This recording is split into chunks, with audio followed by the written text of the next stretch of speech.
Salut à tous. On se retrouve encore pour la deuxième partie de la vidéo sur les limites.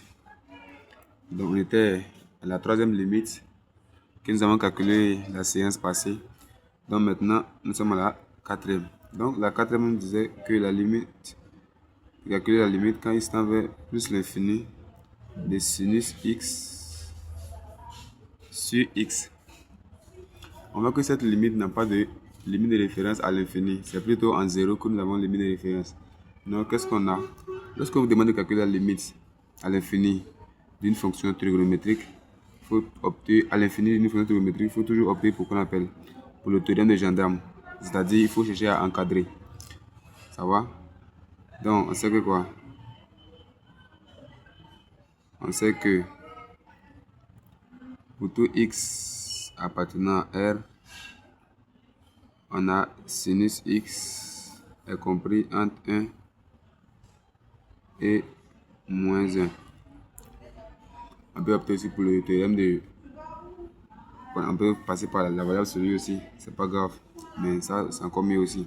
Donc, il y a ça, donc il va tout diviser par x pour avoir ce qui est là-bas. C'est comme si j'encadrais, donc j'aurai moins 1 sur x inférieur égal à sinus x sur x. Lorsque je divise une inégalité, ça, il doit diviser toute l'inégalité pour ne pas modifier le résultat ou bien la fonction. Donc ici, le théorème de gendarme nous dit quoi? Et donc, pour calculer la limite de cette fonction, comme je ne peux pas l'être directement avec cette fonction, je calcule la limite de deux bornes, la borne inférieure et la borne supérieure. Et le résultat est le résultat de la fonction à l'intérieur. Donc, on va aller. Donc, on a la limite quand il tend vers plus l'infini de moins 1 sur x, ça fait réel sur infini, ça fait 0. Et limite quand x tend vers plus l'infini de 1 sur x, ça fait 0 également. Je rappelle que les deux limites doivent être les mêmes pour conclure. Si ce n'est pas les mêmes, c'est que la méthode ne marche pas ou vous avez mal encadré. Donc, pour conclure, on va dire limite quand x tend vers plus l'infini de sinus x, si ça me fait aussi 0. Si j'ai un nombre qui est encadré par la borne supérieure c'est 0, la borne inférieure c'est 0, c'est qu'elle-même elle est 0. C'est même, c'est comme si je trouvais 3 à gauche et puis 3 à droite. Donc, c'est que la fonction c'est 3 aussi. Donc, parce qu'un nombre peut pas être encadré par le même nombre. Ce n'est pas lui-même. Donc, ici, on va commencer le cinquième. Le cinquième nous disait quoi? De calculer la limite quand x tend vers plus l'infini de 1 plus cosinus x sur racine de x. Donc, il disait qu'on n'a pas la limite à l'infini des fonctions trigonométriques comme limite de référence. Donc, pour ce cas, on va toujours passer aux encadrements. Donc, on aura quoi? Cette fois-ci, je vais procéder comme le haut ici, où j'ai encadré par la bonne négative et la bonne positive. Et passer par la valeur absolue. Vous pouvez faire la même méthode ici aussi. C'est la même chose qu'on trouve. Donc, je vais varier un peu les méthodes. Donc, on sait que la valeur absolue de cosinus x est inférieure ou égale à 1. Donc, il va ajouter 1 pour commencer. Donc, j'aurai valeur absolue de 1 plus cosinus x est inférieur ou égal à quoi? 1 plus 1 qui va donner 2. Maintenant, je vais diviser tout par la racine pour avoir la fonction entière. Plus cosinus x sur racine de x est inférieur ou égal à 2 sur racine de x. Donc, c'est un peu comme le théorème de gendarme. Donc, on va calculer la limite ici. Donc, on a la limite quand x tend vers plus l'infini de 2 sur racine de x. Ça fait 2 sur infini. Ça me fait 0. Donc, on va conclure pour dire la limite quand x tend vers plus l'infini de 1 plus cosinus x sur racine de x, ça me fait aussi 0. Merci. Il n'y a pas assez de place, donc je vais mettre ça ici. Donc, voici comment il faut calculer cette limite. Donc, là-bas aussi, il pourrait procéder ici. Donc, ici, on verra que si on fait la même chose, on verra que la valeur absolue de sinus x sur x sera inférieure ou égale à 1 sur x. Et puis, on calcule la limite de celui-là seulement. Et puis, on a conclu. Donc, c'est à peu près la même chose. Maintenant, le 6. J'espère que vous avez essayé de réfléchir là-dessus. On nous demande de calculer la limite quand x tend vers plus l'infini de moins x plus, que j'approche la caméra, plus racine carrée de x carré plus 1. Il voit que si je calcule la limite ici, ça fait plus l'infini, ici ça fait moins l'infini, ça fait forme indéterminée. Et aussi le coefficient de x qui est là, de x carré, qu'on va tendre vers moins 1 plus l'infini, il va sortir plus. Donc ici, quand on met un facteur ici, on voit que ça va faire aussi une forme indéterminée. Donc pour cela, on va faire l'expression conjuguée. Donc on aura quoi? La limite quand x tend vers plus l'infini de moins x plus racine carrée de x carré plus 1 facteur de moins x moins racine carrée de x carré plus 1 sur moins x moins racine de x carré plus 1. Donc c'est un peu ça. Donc pour cela on va faire, ça va être moins, si on met le moins facteur ici, donc j'aurai moins x plus racine carrée de x carré plus 1 facteur de x plus racine carrée de x carré plus 1 sur moins un facteur aussi x plus racine carrée de x carré plus 1. Et il y a oublié la limite ici, il y a une limite à mettre là quand x tend vers plus l'infini. Okay. Maintenant ici on voit qu'on peut simplifier les deux moins puisque j'ai déjà mis un facteur. Donc ça me rappelle une formule avec a moins b facteur de a plus b. Bon ici il est un peu changé mais l'écriture, mais c'est la même chose. Donc ça me fait la limite quand x tend vers plus l'infini de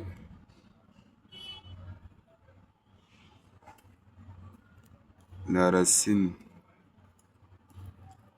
de x carré plus 1 au carré moins le x au carré. J'aurai ici aussi plus racine de x carré plus 1. Donc le numérateur, lorsque j'ai la racine élevé au carré, ça va faire sortir la racine. Donc cela me permet d'écrire que la limite quand x tend vers plus l'infini de x carré plus 1 moins x carré ici sur x plus la racine de x carré plus 1. Donc je vois x carré moins x carré, ça va faire 0, donc il va rester que 1 au numérateur. X plus l'infini de 1 sur x plus racine carrée de x plus 1. Donc au numérateur en plus l'infini, ça fait plus l'infini ici.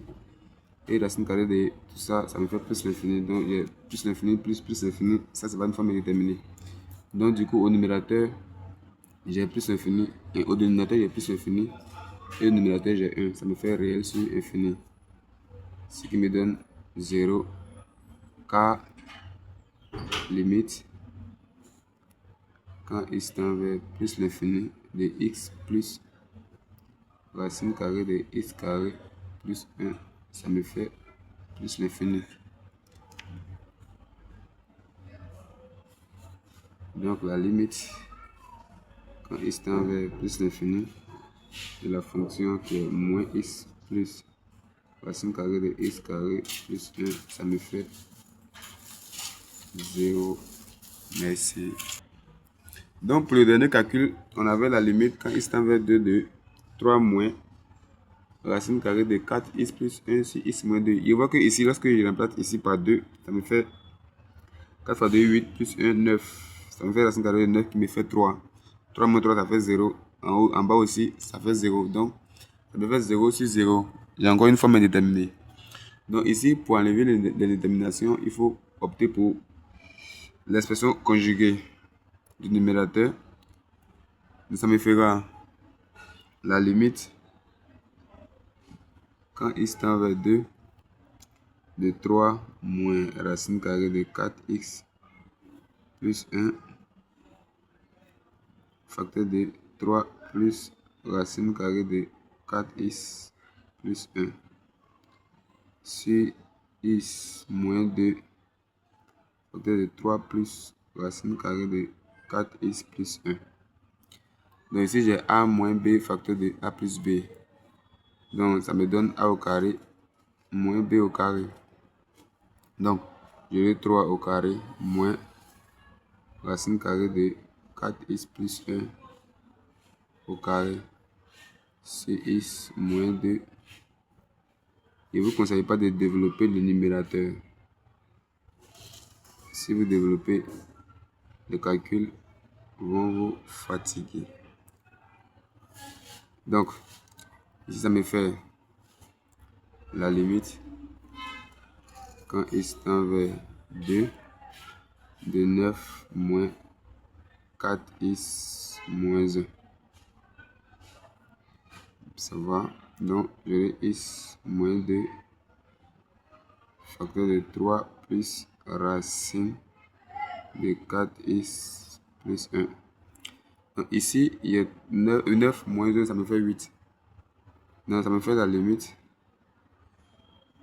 quand x tend vers 2 de 8 moins 4x sur x moins 2 facteur de 3 plus racine de 4x plus 1. Donc ici, je peux mettre ici 4 en facteur, puisqu'il y a un 4 aussi dans le 8.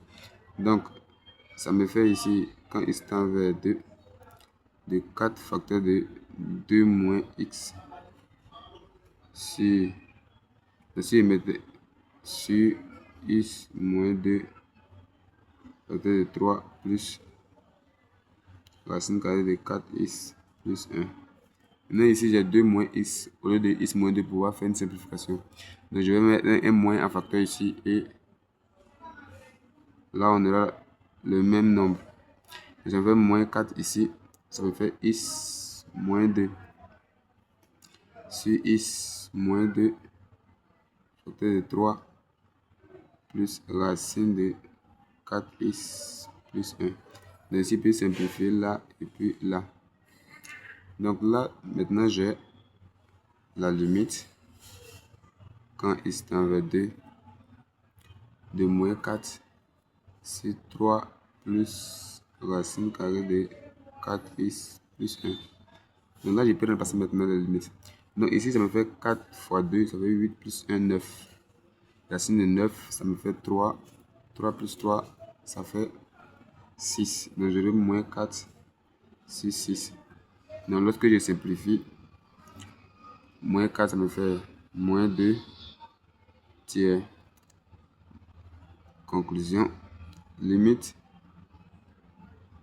quand x tend vers 2, de 3 moins racine de 4x plus 1 sur x moins 2 me fait moins 2 tiers. Donc lorsque le x se rapproche de 2, la fonction se rapproche de moins 2 tiers. Merci et à très bientôt pour de nouvelles vidéos.